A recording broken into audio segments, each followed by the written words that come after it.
Hello everyone, welcome to my channel RD classes. मैं आपका दोस्त एंड एजुकेटर लक्ष्मी नारायण यादव। आशा करता हूं कि आप सभी लोग स्वस्थ होंगे। आज की इस वीडियो में मैं आप लोगों को रासायनिक समीकरण को संतुलित करने के बारे में बताने वाला हूं। तो वीडियो को आप लोग पूरा देखिएगा। वीडियो को पूरा देखेंगे तभी आपको अच्छे से समझ में आएगा। मैं आपको छोटे समीकरण से बड़े समीकरण तक संतुलित करने के बारे में बताऊंगा और कैसे किया जाता है, आसान तरीका बताऊंगा। चलिए ठीक, तो बढ़ते हैं हम अपने टॉपिक की तरफ। देखिए, रासायनिक समीकरण संतुलित क्यों करना होता है। पहले ये जानिए कि रासायनिक समीकरण जो होता है उसको संतुलित करना अनिवार्य क्यों होता है। मैंने पिछली वीडियो में आपको बताया था कि अगर आपने मेरी पिछली वीडियो नहीं देखी है तो उसको जरूर देखिए कि जो हम समीकरण लिखते हैं, यानी कि जो अभिक्रिया होती है, पहले रासायनिक अभिक्रिया होती है, अभिक्रिया के बाद हम क्या लिखते हैं, शब्द समीकरण लिखते हैं। शब्द समीकरण को जो है प्रतीकों के माध्यम से जब लिखा जाता है तो उसको बोला जाता है रासायनिक समीकरण। तो जो हमारा रासायनिक समीकरण प्राप्त होता है उसको बोला जाता है कंकाल या ढांचा समीकरण। कंकाल या ढांचा समीकरण क्यों बोला था, क्योंकि उसमें अभी भी बहुत सारी कमियां रहती हैं। क्या कमी रहती है, पहले जो रासायनिक समीकरण होता है उसको संतुलित करने के बाद, जो रासायनिक समीकरण होता है उसको लिखने के बाद जो होता है आपका, मतलब कि उसमें पूरा डिटेल में होना चाहिए। जो आप लिखते हैं रासायनिक समीकरण उसमें आपका डिटेल में होना चाहिए कि क्या कहाँ पे कौन सी अभिक्रिया हुई है, कहाँ पे क्या हुआ है, ये सब जो है डिटेल में होना चाहिए। जैसे अवस्था बताए थे ना, अवस्था निर्धारण मैंने बताया था कि अगर गैस है तो जी लिखते हैं। ठीक है, भौतिक अवस्थाएं जो इसकी लिखना पड़ता है कि सॉलिड है कि गैस है कि लिक्विड है या घोल है, उसको लिखना पड़ता है। फिर कितने टेम्परेचर पे हुआ है या कितने दाब पे हुआ है।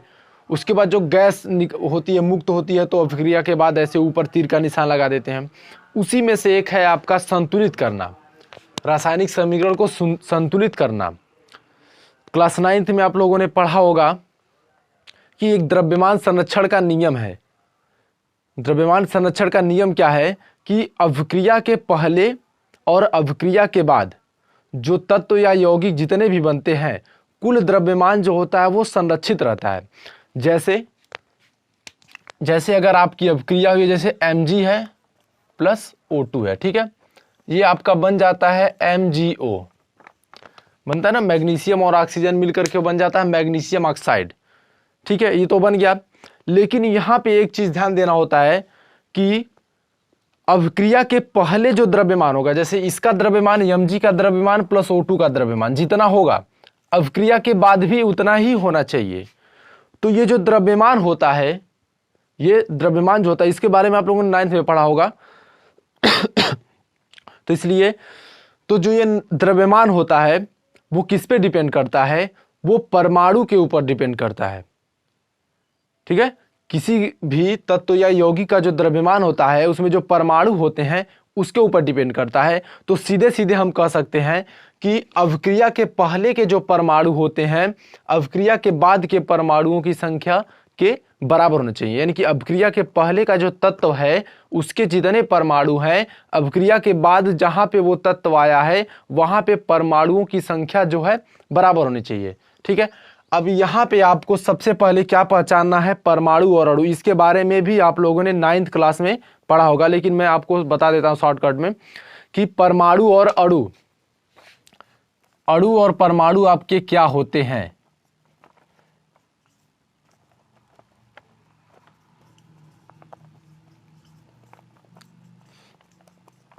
ठीक है दोस्तों, तो वीडियो को आप पूरा देखिएगा तभी आपको समझ में आएगा। मैं आपको एकदम पूरा डिटेल में बता रहा हूं कि देखिए अणु और परमाणु क्या होते हैं। कि जो आपके पदार्थ की परिभाषा है कि पदार्थ जो होता है छोटे छोटे कणों से मिलकर बना, यानी कि सबसे पहले आपका होता है पदार्थ। ठीक है, पदार्थ के बाद आता है कण जो होता है अणु जो होता है आपका परमाणु। यानी कि पदार्थ जो होता है छोटे छोटे कणों से मिलकर के बना होता है, ये कण जो होते हैं अणु से बने होते हैं, और अणु जो होता है आपका परमाणु से मिलकर के बना होता है। यानी कि सबसे सूक्ष्मतम इकाई जो है, पदार्थ की सबसे सूक्ष्मतम इकाई जो है परमाणु को माना गया है। परमाणु के अंदर आपके 3 मूल आवेश होते हैं, इलेक्ट्रॉन, प्रोटॉन और न्यूट्रॉन होते हैं। ठीक है, तो पदार्थ, फिर कण, फिर अणु, फिर परमाणु। तो पदार्थ की सबसे सूक्ष्मतम इकाई जो होती है वो जो होती है परमाणु होती है। अब देखिए यहाँ पे जो, अगर मैं इस तत्व की बात करूं Mg, ठीक है। तो mg में अणु कितना है और परमाणु कितना है, यानी कि mg का फिर ऑक्सीजन का, ठीक है। अब देखिए यहाँ पे mg है, तो अणु किसके होते हैं ये समझिए पहले। अणु जो होगा वो आपकी यौगिक का होगा। जो तत्व है यानी 117 तत्व हैं करीब 117 तत्वों की खोज हो चुकी है। तो जो आपके तत्व हैं, तत्वों के अणु नहीं होते, तत्व जो होते हैं परमाणु होते हैं, तत्वों के परमाणु होते हैं, तत्व के जो है परमाणु होते हैं, और यौगिक के जो है आपके अणु होते हैं। जैसे यहाँ पे ये जो मैग्नीशियम है, मैग्नीशियम एक तत्व है, ठीक है। तो इसका यहाँ पे देखिए परमाणु को डिनोट कहाँ से, जैसे अगर Mg2 दे दिया तो इसका मतलब होगा कि मैग्नीशियम के 2 परमाणु हैं। Mg3 दे दिया तो मैग्नीशियम के 3 परमाणु हैं।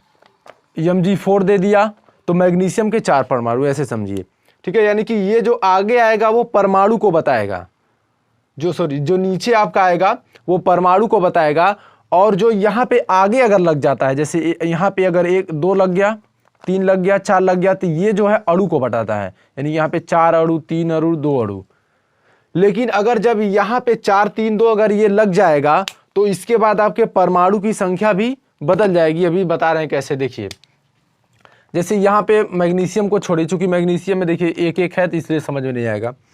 यहाँ पे देखिए आ जाइए ऑक्सीजन, यहाँ पे ये बोलेंगे कि यहाँ पे ऑक्सीजन के, यानी ऑक्सीजन का एक अणु है। ये जो है देखिए ऑक्सीजन का प्रतीक आपका क्या है, देखिए मैग्नीशियम का प्रतीक Mg है, तो ये आपका एक तत्व हो गया, तो इसको अणु नहीं बोलेंगे, ठीक है। ऑक्सीजन का प्रतीक O है, तो ये जो हो गया O हो गया, सिर्फ O हो गया, ठीक है। तो यहाँ पे आपका ऑक्सीजन का एक परमाणु है, मैग्नीशियम का एक परमाणु है। लेकिन यहाँ पे देखिए ऑक्सीजन यानी O2 लिखा गया है, O2 लिखा गया है, इसका मतलब हो गया कि ये जो होता है आपका ऑक्सीजन का एक अणु है, और यहाँ पे 2 परमाणु है। ऑक्सीजन के 2 परमाणु हैं और एक अणु है, ठीक है। ऑक्सीजन का 2 परमाणु है और एक अणु है। अगर आपका ऐसे दे देता है,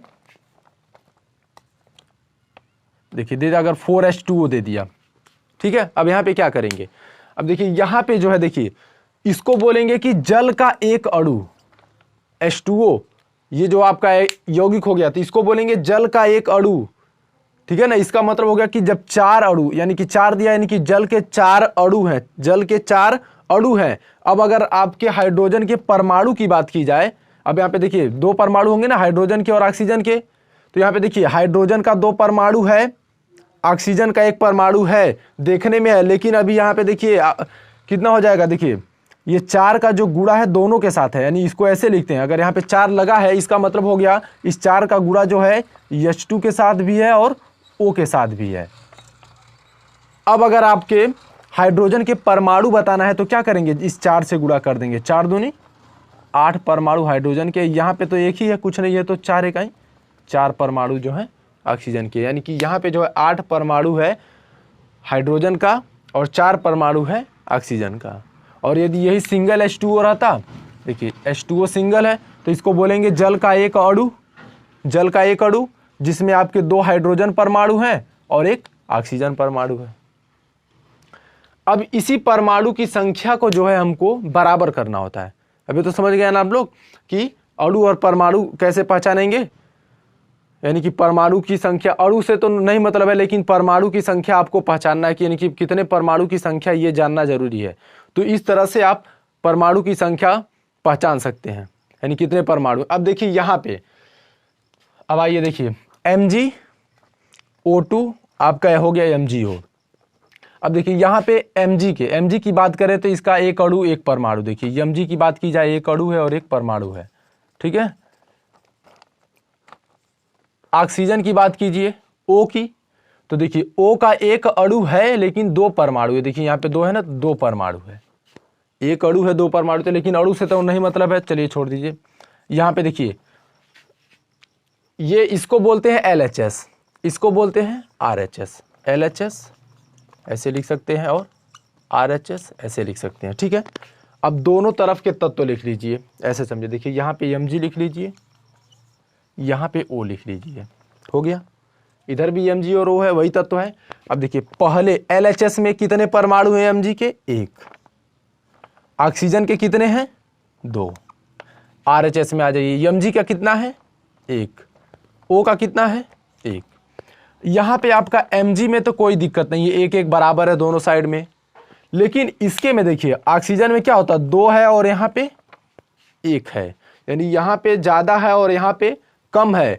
तो यहाँ पे वो नियम नहीं लगाएंगे कि 2 में से 1 घटा देंगे 1 जोड़ देंगे, ऐसा नहीं करना है। ऐसी संख्या सोचेंगे कि जिसका इसमें मल्टीप्लाई कर देने पे, गुणा कर देने पे इतना हो जाए, जितना यहाँ पे कम हो रहा है उतना। जैसे यहाँ पे 2 है तो यहाँ भी 2 करना है, ये सोचिए यहाँ पे 2 है तो यहाँ भी 2 करना है। तो किससे गुणा कर दे कि यहाँ भी 2 हो जाए, तो 2 से गुणा कर दीजिए, गुणे 2 कर दीजिए, 2 इकाई 2। यानी कि हमको इस समीकरण में 2 से गुणा कर देना। लेकिन हम सिंगल यहाँ पे गुणा नहीं कर सकते, कभी भी नीचे गुणा नहीं कर सकते, हम हमेशा आगे ही यहाँ पे गुणा करेंगे। यानी कि यहाँ पे आपको गुणा करना होगा। अणु में बदलाव कर सकते हैं लेकिन परमाणु में बदलाव नहीं कर सकते हैं, ठीक है ना। तो यहाँ पे देखिए हो गया 2MgO। अब क्या ये संतुलित हो गया, नहीं संतुलित हुआ। कैसे, अब देखिए यहाँ पे 2MgO हो गया तो यहाँ पे Mg का तो डिस्टरबेंस हो गया, यहाँ पे इस पे भी तो 2 से गुणा हो जाएगा, एक में दोनों में ये भी 2 हो गया। अब यहाँ पे ये 2 है और यहाँ पे 1 है, अब क्या होगा, अब ये ज़्यादा हो गया और ये कम हो गया, तो इस Mg में भी आप 2 से गुणा कर दीजिए। ये लीजिए आपका यहाँ पे 2 लगा दीजिए बस। देखिए यहाँ पे परमाणु की संख्या सबकी, देखिए 2 Mg यहाँ पे हो गया, O2 यहाँ पे हो जाएगा और इसका इसमें गुणा करेंगे तो O2 यहाँ पे हो जाएगा। यानी कि दोनों के परमाणुओं की संख्या जो है आपकी बराबर हो जाएगी। फिर इसी तरह से आइए देखिए H2 प्लस O2, ये मिलकर के आपका बन जाता है H2O, ठीक है, H2O हो गया। अब देखिए यहाँ पे LHS कर लीजिए ऐसे ही, फिर RHS, इसको लिखे या LHS RHS, ये आपके समझाने के लिए है, डायरेक्ट भी कर सकते हैं अगर आपको समझ में आ जाता है तो देखिए यहाँ पे हाइड्रोजन लिख लीजिए और यहाँ पे ऑक्सीजन। अब देखिए यहाँ पे हाइड्रोजन का कितना परमाणु है 2 परमाणु, इधर कितना है 2। यहाँ पे ऑक्सीजन का कितना परमाणु है 2 परमाणु, यहाँ पे ऑक्सीजन का 1 परमाणु। अब देखिए यहाँ पे 2 है और यहाँ पे 1, इधर कम है तो इधर हम 2 से गुणा करेंगे। लेकिन यहाँ पे ये जो दोनों है एक साथ में है, जिससे भी गुणा होगा दोनों में होगा। तो यहाँ देखिए 1 गुणे 2, तो यहाँ पे 2 गुणे 2, तो 2 दूनी 4, 2 इकाई 2 हो गया। लेकिन यहाँ पे देखिए कितना हो गया 4 हो गया और यहाँ पे कितना रह गया 2, तो फिर यहाँ भी 2 से गुणा कर दीजिए, 2 दूनी 4। अब कहाँ कहाँ गुणा किए हैं, एक बार हमने 2 से यहाँ पे गुणा किया है और एक बार हमने 2 से यहाँ पे गुणा किया। देखिए 2 दूनी 4 इसका भी हो गया, 2 दूनी 4 इसका भी हो गया, इसका 2 है और फिर इसका इसमें करेंगे तो 2। यानी यहाँ पे जो गुणा होता है, यहाँ पे जो गुणा करेंगे वो दोनों में होगा, H में भी होगा और O में भी होगा, चूंकि दोनों साथ में है। चूंकि यहाँ पे देखिए दोनों साथ में ना, H2O एक साथ हैं और यहाँ पे अलग अलग हैं, तो यहाँ सिंगल सिंगल होगा। और यहाँ पे जब हम करेंगे, अगर O को ही कर रहे हैं तब भी हमको यहाँ पे, चूंकि हम परमाणु मतलब एक जो आपका तत्व परमाणु की संख्या में बदलाव नहीं कर सकते, लेकिन अणु में तो बदलाव कर सकते, चूंकि ये आपका H2O जल का एक अणु हो गया। अब यहाँ पे 2 से गुणा कर देंगे तो जल का 2 अणु हो जाएगा, जल का 2 अणु हो जाएगा। फिर यहाँ पे हाइड्रोजन के अणु में बदलाव कर देंगे, यानी कि अणु में बदलाव कर सकते हैं लेकिन परमाणु में बदलाव नहीं कर सकते हैं, इसलिए यहाँ पे आपको सामने गुणा करना होता है। तो जब अणु में यहाँ पे बदलाव करेंगे तो परमाणुओं की संख्या अपने आप जो है आपकी बढ़ जाएगी। यानी कि जैसे यहाँ पे एक तत्व था, एक ही हाइड्रोजन था, तो एक अणु और हो गया हाइड्रोजन का, तो 2 अणु हो गए। तो इसी तरह 2 2 4 परमाणु हो जाएंगे, ठीक है। यानी कि जब हाइड्रोजन का एक अणु था तो वहाँ पे 2 परमाणु थे, जब एक अणु था 2 परमाणु थे, और एक अणु और अगर हमने मिला दिया तो क्या हो जाएगा 2 अणु हो जाएंगे, तो 4 परमाणु हो जाएंगे। तो इसलिए आपका ये जो हो जाएगा आपका संतुलित हो जाएगा, ठीक है। तो हमारा अगला क्वेश्चन है Fe प्लस H2O, ये आपका हो जा रहा है Fe3O4 प्लस H2। अब इसमें देखिए, अब इसमें पहले परमाणु हमको पहचानना होगा। तो सबसे पहले यहाँ पे देख लीजिए LHS ऐसे लिख सकते हैं, LHS RHS।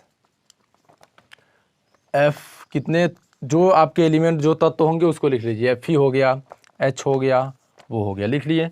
देखिए यहाँ पे Fe सिंगल है यानी 1 है, H कितना है 2 है, ऑक्सीजन कितना है 1 है। इधर आ जाइए, F 1 है, ऑक्सीजन कितना है 4 है, H कितना है, सॉरी ऑक्सीजन 4 है और H जो है आपका 2 है, हो गया।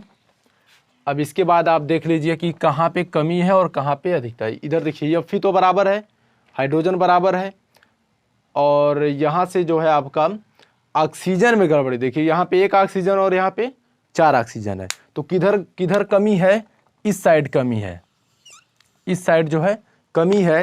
तो जिधर कमी है कितना 4 कमी है, तो यहाँ से 4 से गुणा कर सकते हैं। लेकिन यहाँ पे जो था आप ये साथ में है, ये दोनों जो है साथ में, ये दोनों जो है आपका साथ में, ये साथ में है ना, तो यहाँ दोनों के साथ गुणा होगा 4 से, दोनों के साथ गुणा होगा 4 से, तो ये कितना हो जाएगा। अब देखिए ये आपका 8 हो जाएगा और ये जो होगा आपका 4 हो जाएगा। इसके बाद लेकिन जब ये 8 हो जाएगा तो यहाँ पे कितना है 2 है, अभी भी गड़बड़ है। तो फिर यहाँ पे 4 से गुणा कर दीजिए, 4 दूनी होता है 8। ये यहाँ पे आपका सिंगल है, देखिए यहाँ पे 4 लगा दे सकते हैं, 4 यहाँ पे और फिर 4 यहाँ पे। अब उसके बाद आपके जो है सभी देखिए संतुलित हो गए। देखिए यहाँ पे देखिए ये 4 दूनी 8 हो गया, यहाँ पर भी 4 दूनी 8, 8 परमाणु दोनों के। देखिए 4 इकाई 4 हो गया। देखिए यहाँ पे 4 आपका बचा, ये Fe सिंगल है, Fe सिंगल है, ये आपका हो गया संतुलित।